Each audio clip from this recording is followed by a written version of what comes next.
ಬಿಡೆನು. ಆ ಮಾತು ಹೇಳಿದನಲ್ಲ, ತಾ ಹೇಳಿದನಲ್ಲವೇ.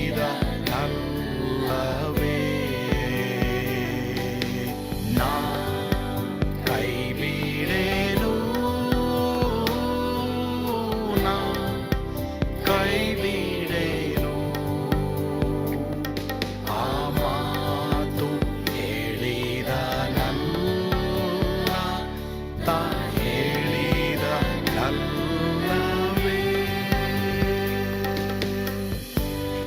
ಯೇಸು ಕೈ ಬಿಡನು ದೈನಂದಿನ ಸತ್ಯವೇದ ಅಧ್ಯಯನಕ್ಕೆ ನಿಮ್ಮೆಲ್ಲರನ್ನ ಸ್ವಾಗತಿಸುತ್ತೇನೆ. ಈ ದಿನಗಳಲ್ಲಿ ನಾವು 4ನೇ ಅಧ್ಯಾಯದಲ್ಲಿ, ಆದಿಕಾಂಡ 4ನೇ ಅಧ್ಯಾಯದಲ್ಲಿ ಒಳ್ಳೆ ಪಾಠಗಳನ್ನು ನಾವು ಕಲಿತಾ ಇದ್ದೇವೆ. ನಾವು ಈ ದಿನ 4ನೇ ಅಧ್ಯಾಯ 10ರಿಂದ 12ನೇ ವಚನ ಓದೋಣ. ನೀನು ಸುರಿಸಿದ ನಿನ್ನ ತಮ್ಮನ ರಕ್ತವನ್ನ ಕುಡಿದ ಈ ಭೂಮಿಯನ್ನ ಬಿಟ್ಟು ಹೋಗಬೇಕೆಂದು ನಿನಗೆ ಶಾಪ ಬಂತು. ನೀನು ಭೂಮಿಯನ್ನು ವ್ಯವಸಾಯ ಮಾಡಿದರೂ ಇದು ಇನ್ನು ಮುಂದೆ ನಿನಗೆ ಫಲಿಸುವುದಿಲ್ಲ. ನೀನು ಭೂಲೋಕದಲ್ಲಿ ಅಲೆಯುವವನು ದೇಶಭ್ರಷ್ಟನು ಆಗಿರುವಿ ಅಂದನು. ನೀನು ಸುರಿಸಿದ ನಿನ್ನ ತಮ್ಮನ ರಕ್ತವನ್ನ ತಮ್ಮನ ರಕ್ತ ನನ್ನನ್ನು ಕೂಗಿದಿದೆ. ಯಾವ ವ್ಯಕ್ತಿಯ ಕುರಿತು ನಾವು ಹೊಟ್ಟೆ ಕಿಚ್ಚು ಪಡುತ್ತೇವೆ, ಆ ವ್ಯಕ್ತಿಯೊಂದಿಗೆ ನಾವು ಕ್ಷಮಾಪಣೆ ಕೇಳುವವರೆಗೂ ಅವನ ರಕ್ತ ದೇವರನ್ನ ಕೂಗ್ತಾನೆ ಇರ್ತದಂತೆ. ನ್ಯಾಯ ತೀರ್ಪಿನ ದಿನದ ತನಕ ಆ ಪಾಪ ದೇವರನ್ನ ಕೂಗುತ್ತಲೇ ಇರ್ತದೆ. 4ನೇ ಅಧ್ಯಾಯ 13ನೇ ವಚನದಲ್ಲಿ ನೋಡಿ, ಕಾಯಿನನು ಯೆಹೋವನಿಗೆ ನನ್ನ ಅಪರಾಧ ಫಲ ತಾಳಕೂಡದಷ್ಟಾಗಿದೆ ಅಂತ ಇಲ್ಲಿ ಕಾಯಿನನು ಹೇಳ್ತಾ ಇದ್ದಾನೆ. ದೇವಭಕ್ತಿ ಇಲ್ಲದಂತ ಮನುಷ್ಯನು ತನ್ನ ಶಿಕ್ಷೆ ಕುರಿತು ಬಹು ದುಃಖ ಪಡ್ತಾನೆ. ಆದ್ರೆ ದೇವ ಮನುಷ್ಯನು ತಾನು ಮಾಡಿದಂತ ಪಾಪದ ಕುರಿತು ದುಃಖ ಪಡ್ತಾನೆ. ಕಾಯಿನನು ದೇವ ಮನುಷ್ಯನು ಆಗಿರಲಿಲ್ಲ ಅನ್ನೋದು ಈ ವಾಕ್ಯದಿಂದ ನಾವು ಕಲಿಯುವಂತ ಪಾಠವಾಗಿದೆ. ನೋಡಿ, ಇಲ್ಲಿ ಇವನು ತನ್ನ ಶಿಕ್ಷೆ ಕುರಿತು ದುಃಖ ಪಡ್ತಾನೆ, ತನ್ನ ಪಾಪದ ಕುರಿತು ದುಃಖ ಪಡ್ತಾ ಇಲ್ಲ. ಬಹಳ ಗಮನ ಇಡ್ರಿ, ತನ್ನ ಶಿಕ್ಷೆ ಕುರಿತು ಇವನು ದುಃಖ ಪಡ್ತಾ ಇದ್ದಾನೆ. ಪ್ರಿಯ ದೇವರ ಮಕ್ಕಳೇ, ಪಾಪವು ಕೊಡುವ ಸಂಬಳ ಮರಣ. ನಮ್ಮ ಪಾಪದ ಬಗ್ಗೆ ನಾವು ದುಃಖಪಟ್ಟು ಮಾನಸಾಂತರ ಪಟ್ಟು ದೇವರ ಬಳಿಗೆ ಬರುವಾಗ ದೇವರು ನಮಗೆ ಕೃಪೆ ಕೊಡ್ತಾರೆ. ಮಾತ್ರ ಅಲ್ಲದೆ ದೇವರು ನಮ್ಗೆ ಬಲ ಕೊಡ್ತಾರೆ, ದೇವರು ನಮಗೆ ಸಹಾಯ ಮಾಡ್ತಾರೆ. ಕರ್ತನು ತಾನೇ ಈ ವಾಕ್ಯಗಳ ಮೂಲಕ ನಮ್ಮೆಲ್ಲರನ್ನ ಆಶೀರ್ವಾದ ಮಾಡಲಿ. ಆಮೇನ್. ಪ್ರಾರ್ಥಿಸೋಣ.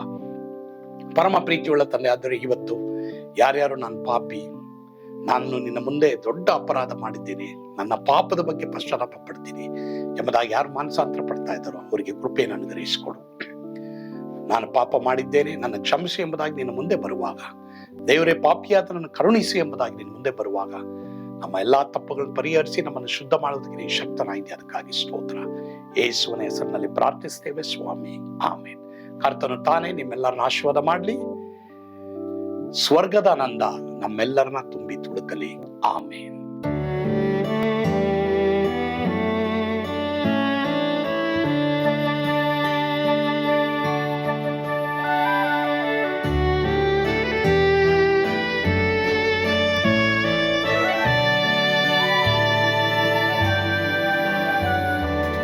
ಓ ಎಂತ ಅದ್ಭುತವಾದ ದಿನ, ನಾನೆಂದಿಗೂ ಮರೆಯೇನು.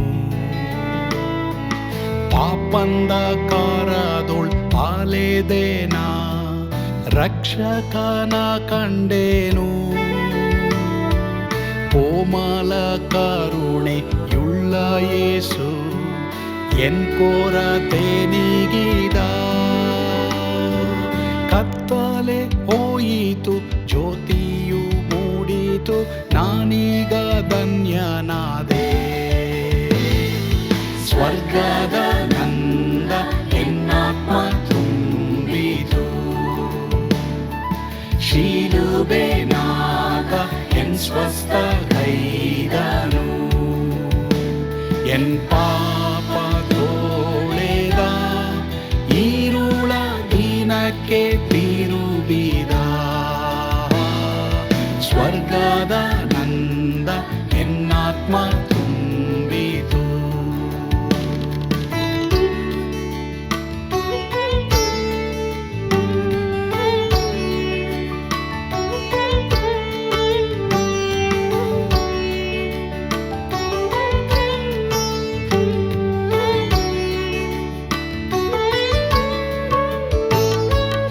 ಆತ್ಮನ ನೂತನ ಜನ್ಮದಿಂದ ದೇವಪುತ್ರನಾದೇನು. ನೀತಿ ನಿರ್ಣಯವ ಹೊಂದಿದೇನು, ಭಾಗ್ಯವಂತನಾದೇನು. ಪಾಪಾತ್ಮನಾಗಿ ನಾ ಬಂದಾಗಲೇ ಆಶೀರ್ವಾದ ಸಿಕ್ಕಿತು. ಕೃಪೆಯ ಮೂಲವೇ ರಕ್ಷಣೆ ಹೊಂದಿದೆ, ಸುನಾಮ ಕೊಂಡಾಡುವೆ.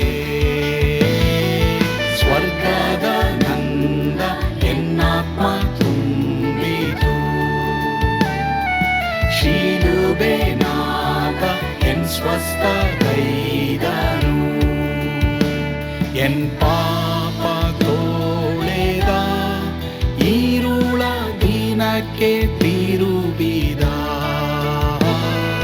ಸ್ವರ್ಗದ ನಂದ ಎನ್ನಾತ್ಮ ತುಂಬಿತು.